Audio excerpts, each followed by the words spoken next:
একবার সূরা ইখলাস, একবার সূরা ফালাক, আর একবার সূরা নাস। তাইলে মোট দিন এবং রাতে কয় জায়গায় কয় টাইমে এই সূরাগুলো পাঠ করতে হয়? 3 টাইম। একটা হলো সকাল সন্ধ্যায়, আরেকটা হলো রাতে শোয়ার আগে, আরেকটা হলো 5 ওয়াক্ত নামাজের 5 ওয়াক্ত নামাজের পরে একবার করে, একবার সূরা ইখলাস, একবার সূরা ফালাক, একবার সূরা নাস। ফজরের পরে, আবার যোহরের পরে, আবার আসরের পরে, আবার মাগরিবের পরে, আবার এশারের পরে। তাহলে দিন এবং রাত 24 ঘন্টায় এই 3 কুল কত বেশি গুরুত্বপূর্ণ হলে কোরআনের অন্য কোন সূরা, অন্য কোন আয়াত এত বেশি জায়গায়, এত বিভিন্ন জায়গায়, বিভিন্ন সময় নবী সাল্লাল্লাহু আলাইহি ওয়াসাল্লাম এত সংখ্যক বার আমাদেরকে পাঠের নির্দেশ দেন নাই। এখান থেকে বোঝা যায় এই সূরাগুলো কত গুরুত্বপূর্ণ, কত প্রয়োজনীয় এবং কত ফজিলত এবং মর্যাদাপূর্ণ। ভাইরা আমার, দিন এবং রাত 24 ঘন্টার ভিতরে 3 সময় এই সূরাগুলো মোট কতবার পাঠ করা হয়? আসুন আমরা হিসাব করি।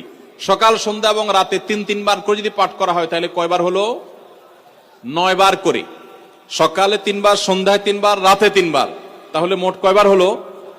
9 বার। আর 5 ওয়াক্ত নামাজের পরে 5 বার, কয়বার হলো? 9 আর 5 কত? 14। সূরা ইখলাস দিনে কয়বার পড়তে হয়? কমপক্ষে 14 বার পাঠ করা সুন্নাহ। সূরা ফালাক দিনে 14 বার পাঠ করা সুন্নাহ। সূরা নাস দিনে 14 বার পাঠ করা, এটা সুন্নাত নবী সাল্লাল্লাহু আলাইহি সাল্লামের। এই আমলটা আমরা অনেকে জীবনে আজকে প্রথম শুনেছি, অনেকে হয়তো আগে থেকে জানি। আমি এই ফজিলত এবং মর্যাদার কথা যে বললাম, আল্লাহ নবী সাল্লাল্লাহু আলাইহি সাল্লাম যে বলেছেন সকালে পড়লে সারা